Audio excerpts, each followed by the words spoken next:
I'm speaking once again with the amazing iZLER, whose work can be heard on two hit shows, Revenge on ABC and Shameless on Showtime. And actually, now the music of Revenge is now available on CD via a fantastic release from Intrada.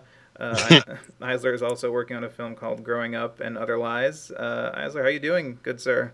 I'm good. It's just good to hear from you, man. How are Yeah, you? good, very good. You're such a busy guy. I know we've talked a lot lately. Actually, we've done. Have. I think you're like one of my most interviewed composers. Hey, that's a good point of distinction. I'm not got a problem with that. So much to talk about.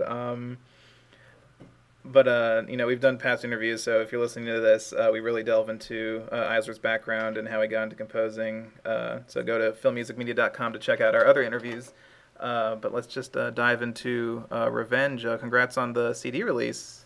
Thank you. Yeah, I'm stoked because for a start, Intrada is one of my favorite labels. They've done so much cool stuff in the past. They did like those Jerry Goldsmith sets they did on Alien were amazing, and so I'm just really proud to have a record out on that label, and really proud to get the Revenge music out there. I've been sort of the fans have been tweeting their asses off about it for the last 2 years. I'm finally able to say yes, here it is, which is nice. Because sometimes they blame me for not putting it out, which is great. Like, hey, what's your problem? Which is all your fault. Yeah, I'm sorry. So it's nice. It's really great to have it out there. So we talked about your approach and your musical goals last time. So I wanted to focus more on actually getting an album of music out there. So how do you pick what makes the cut and what doesn't? And since you're covering 2 seasons for this release, how do you create a dramatic flow, for a listening experience? Well, for a start, I would like to apologize to my family for dealing with this while we were on holiday, because there was, of course, we waited until the last minute, and I was done with Revenge season 2, and then I was traveling, and then suddenly I got the mastering date, and I wasn't going to be able to get it done before I got home from England. So basically I was kind of, traveling with a Pro Tools rig and editing this as I went, which made me immensely popular with my family. I had a few different ideas. The first one was, well, let's, tell the story chronologically. And then that rapidly turned into the most unlistenable album ever. So I ditched that very quickly. And it was kind of a toss-up between what I thought the fans were really going to want to hear and what they've been asking me for in terms of sort of, there were a lot of requests like, hey, can you put in this scene? Can you put in that scene? I want to hear this guy's theme, that guy's theme. And again, that would have been like, a 5-hour album. And I don't think even my ego could withstand the weight of a box set at this point. I don't think it was quite justified. So in the end, I was really trying to make an album that would just be a really fun listening experience for, an hour or so. And because, in this day and age, it takes to get an hour of people's time. I mean, without sounding like an old git, I sort of, often bemoan the demise of the album. And, I'm sure it's no different. I'm sure in this instance, people, especially once it hits iTunes, people are going to download certain cues and like those. But it's kind of fun that it's only out on a limited edition on CD right now. And, people buy the album and listen to it, hopefully as an album with some flow to it. And I think that's really fun. It's sort of a lost art, and it's how I grew up learning about music, And I think film scores are kind of the last frontier for album listening. I think they are, yeah. And there are movie albums that I've had out that I've been able to sort of tell the story chronologically as though it were the film, and it's worked. And in this case, it really wouldn't have, because there was just so much music. It's 2 seasons. If you think about it, that's close to, probably 30 odd hours of music, which is, an insane amount of material to sort of even start with. So, there are little snippets of storytelling in there, like the episode 14, the boat episode with a whole SOS theme, sort of occupies the middle portion of the album, and I think it sort of goes from SOS theme in 2 parts, and then Requiem for Amanda, and then Amanda's funeral. So there's that little snippet, and then the end is kind of interesting because it's the last 2 cues are this mammoth 7-minute cue from the end of season 2, which was so much fun to write because it was just like this little movie in itself. It's basically the last act of the last episode of season 2, and then it actually finishes with one of the last cues of the season finale from season 1. And the reason I did that is because it's kind of like a recap of the main theme, and it has a kind of a cool, bombastic ending and stuff. So go out with it. Literally, if you listen to the album, you'll see what I mean. But it literally goes out with a bang. So when you set out for a CD, are you given like a running time limit that you have to stay under? I know there's like licensing fees for like certain time, when you're doing it. Yeah, so there was a sort of a tolerance either way. There was a, like the shortest amount of time it could be and the longest amount of time it would be. And I hit somewhere in the middle because I didn't want to get too self-indulgent with it. There's nothing worse than an overlong album. Right. It's just kind of, I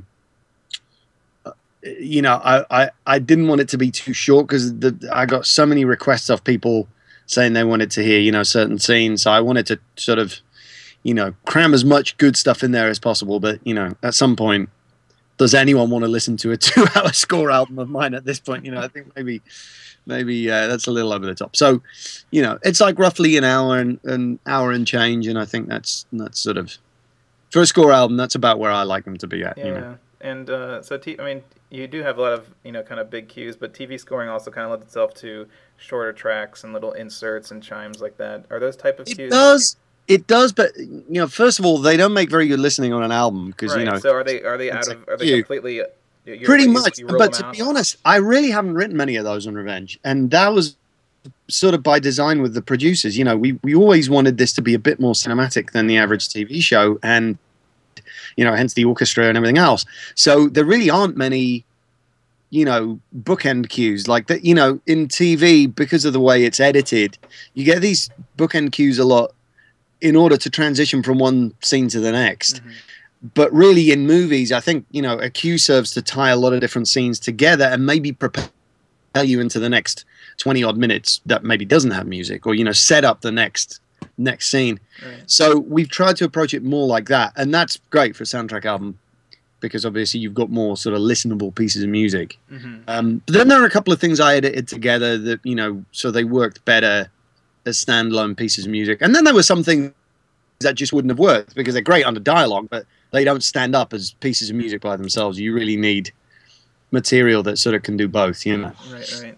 So is it hard to listen to your own music from the perspective of a listener? Can you actually do that, or do you need to? No, Kaya, I've got such a giant ego that I could listen to my own shit for weeks. No, I know some people who I know it's hard to be objective because obviously my favorite stuff is whatever I just finished. Mm-hmm. For the so it would have all been sort of the season finale of season 2. It was the most fun stuff. It was the biggest orchestra, but then I had to sort of take a step back from that and go, okay, well, what is it people really want to hear on a Revenge album?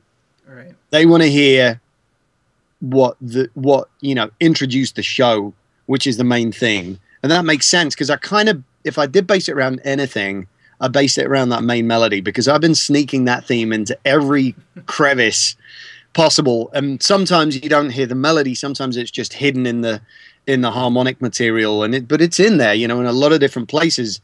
And I've based a lot of different cues off of it. So I tried to have a sort of a flow where, sort of the average listener could go, hang on a minute, isn't that and just kind of sneak up on them with it a few times. So there's kind of, the show opener is the first cue you hear on the pilot. It closes with a sort of adagio version of the theme from season 1. And somewhere in the middle, there's the recap of the theme from where Tyler gets his comeuppance in the big sort of mid-season finale from season 1. So it's fun, I guess there is some chronology to it, but it's, Yeah. I took some license with it. So now I was, snooping on your IMDb page. Yeah. So what is Growing Up and Other Lies? Is this a new film you're working on? Yeah, well, it's done actually. It was done a few months ago, but it was a really fun little movie to work on. It's a movie from the guys that did a film called Humboldt County, which was one of the first films I actually scored. It took them a while to get their second one together, but it was a really fun scoring project that I did with a friend of mine, Philip Klein, who's an immensely talented composer himself, and we had really good fun with it because it was the weirdest score I think I've ever written. It was half very sort of classical or music in the very classical idiom, in the sense of maybe sort of early Beethoven, which is something you don't often get the chance to mess around with, and was really fun to do. And then the other half of the score is literally like Tom Waits being beaten up in an alleyway by the Beastie Boys. So it's like the surrealist score experience of all time. And, it wasn't even like, Phil tackled one half of it and I tackled the other. We really dove into both halves together, and it was really fun to work on because the idea of it was that there are two completely different personalities to the guys in this movie, and they wanted to sort of have musical representation of that. So while it was a weird thing to work on, it was really fun because there were all these sort of very classical cues, which, were incredibly fun to conduct and to record.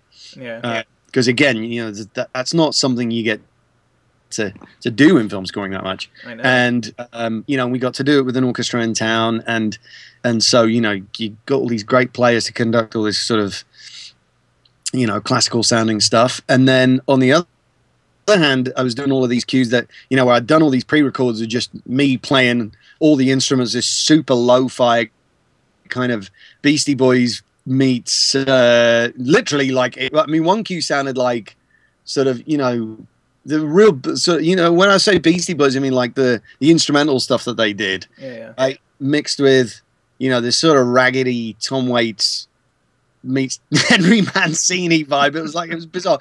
Sort of like a comedy section in the cue. I don't get to write many straight up comedy cues, and when I do, I'm always afraid of hitting the same old cliches. And they'd tempt some bizarre stuff in there, and it became a really fun, weird cue to do. It was so much fun to conduct because it was just so surreal.